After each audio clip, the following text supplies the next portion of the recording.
নমস্কার বন্ধুরা, দিওয়ালিস কিচেনে আপনাদের সকলকে স্বাগত জানাচ্ছি। চলে এসেছি আজকে আমি আবারও একটি ভিডিও নিয়ে। আজকে আমি পটলের একটি রেসিপি আপনাদের সাথে শেয়ার করেছি। এই রান্নাটি রাত্রে ডিনারের জন্য ঝটপট বানিয়ে নিতে পারেন। খুবই কম তেল মশলায় এই রান্নাটি করব, তো পুরো ভিডিওটি দেখার অনুরোধ করছি। তো রান্নাটি করব তার জন্য দেখতে পাচ্ছেন পটলের খোসা ছাড়িয়ে দুই ভাগ করে কেটে নিয়েছি। আর এখানে আলু পাতলা করে কেটে নিয়েছি, খুব বেশি মোটা করে কিন্তু কাটিনি। বেশি মোটা করে কাটলে সেদ্ধ হতে একটু সময় লাগবে, যার কারণে পাতলা করে কেটে নিয়েছি। এবার রান্নাটি করব তার জন্য ওভেনের ওপর কড়াই বসিয়ে কড়াইয়ে 3 থেকে 4 টেবিল চামচ সরষের তেল দিলাম। তেল গরম হয়ে গেছে, এখন এর মধ্যে আগে থেকে কেটে রাখা আলু ঢেলে দিচ্ছি। তার সাথে 1 স্পুন হলুদ গুঁড়ো আর 1 স্পুন লবণ দিয়ে আলু ভালো করে ভেজে নেব। আলু একদম মিডিয়াম টু লো ফ্লেমে ভেজে নেব, কারণ আলু ভাজা হতে হতেই যাতে সেদ্ধ হয়ে যায় সেই রকমভাবে ভাজা করে নেব। তো এখানে আলু বেশ ভাজা হয়ে গেছে, আর প্রায় 70% কিন্তু আলু এই ভাজতে ভাজতেই সেদ্ধ হয়ে গেছে। এখন আমি একটি পাত্রে ভাজা আলু তুলে নিচ্ছি। এবার কড়াইয়ে যে তেল আছে এই তেলের মধ্যেই আমি আগে থেকে কেটে রাখা পটলগুলো দিয়ে দিচ্ছি। যেহেতু তেলের মধ্যে আমি আগে হলুদ আর লবণ দিয়েছিলাম, তাই আলাদা করে পটলে আর লবণ আর হলুদ কিন্তু মাখাইনি। এখন পটল মিডিয়াম ফ্লেমে 2 মিনিট নাড়াচাড়া করে নেব, তবে খুব বেশি লাল করে ভাজার দরকার নেই, অল্প ভাজা হলেই চলবে। তো বন্ধুরা, ভিডিওটি যদি ভালো লাগে অবশ্যই একটি লাইক করে দেওয়ার অনুরোধ করছি, কারণ আপনাদের একটি লাইক কিন্তু আমার কাছে ভীষণই মূল্যবান। এখানে দেখতে পাচ্ছেন পটল নাড়াচাড়া করে নিয়েছি আর পটলের কালার হালকা একটু চেঞ্জ হয়েছে। এখন আমি পটলগুলোকে একটি পাত্রে তুলে নিচ্ছি। এখন কড়াইয়ে যে তেল আছে এই তেলের মধ্যে আরও 1 থেকে 2 টেবিল চামচ সর্ষের তেল দিয়ে দিলাম। এখন আমি ফোড়নে একটি শুকনো লঙ্কা দিচ্ছি, আর 1 চা চামচ মতো গোটা জিরে ফোড়ন দিচ্ছি, আর 1 চা চামচ সর্ষে ফোড়ন দিচ্ছি। ফোড়ন 30 থেকে 40 সেকেন্ড মতো ভেজে নেব। বন্ধুরা, যেহেতু এখন পটলেরই সিজন, প্রায় প্রত্যেকের বাড়িতেই প্রায় দিনই পটল রান্না করা হয়, তো এইভাবে একদিন রান্না করে দেখুন, আশা করছি আপনাদের ভীষণ ভালো লাগবে।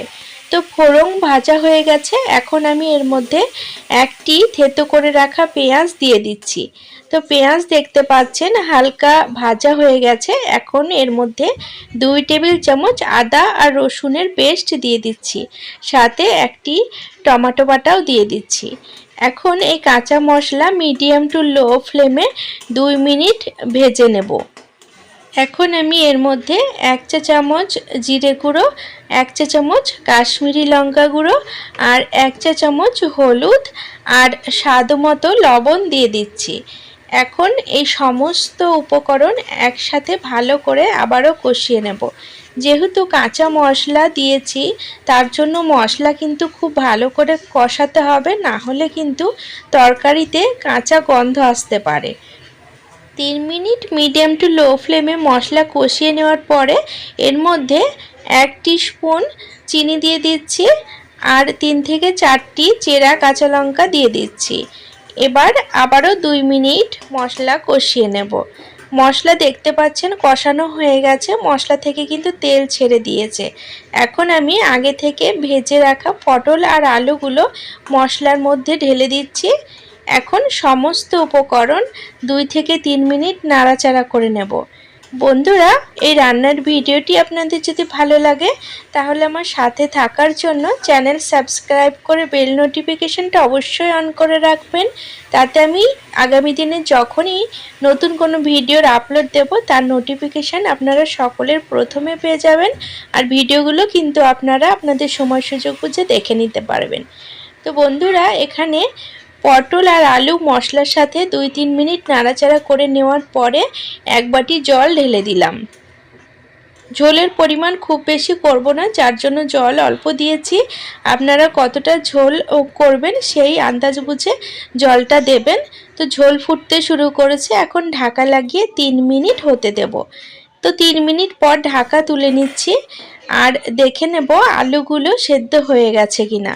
তো এখানে তরকারিটা একবার নাড়িয়ে দিচ্ছি, আর আলু কিন্তু আগেই অর্ধেক সেদ্ধ হয়ে গেছিলো, এখন কিন্তু পুরোটাই সেদ্ধ হয়ে গেছে।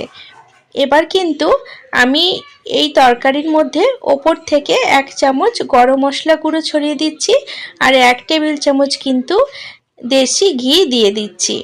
তো বন্ধুরা, নামানোর আগে ঘি গরম মশলা দিয়ে তরকারি নামালে কিন্তু তরকারির স্বাদ খুব ভালো হয়। তো ঘি গরম মশলা দিয়ে তরকারিটা একবার নাড়িয়ে দিচ্ছি।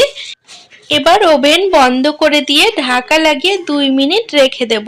তারপরে কিন্তু এই তরকারিটা রুটির সাথে পরিবেশন করব। তো বন্ধুরা, এইভাবে পটল আলুর তরকারি রান্না করে আপনারা রুটি, পরোটা, ভাত যা কিছুর সাথেই পরিবেশন করুন না কেন, সব কিছুর সাথেই খেতে কিন্তু দুর্দান্ত লাগে। একদিন হলেও রান্নাটা বাড়িতে ট্রাই করুন, আপনাদের ভালো লাগবে।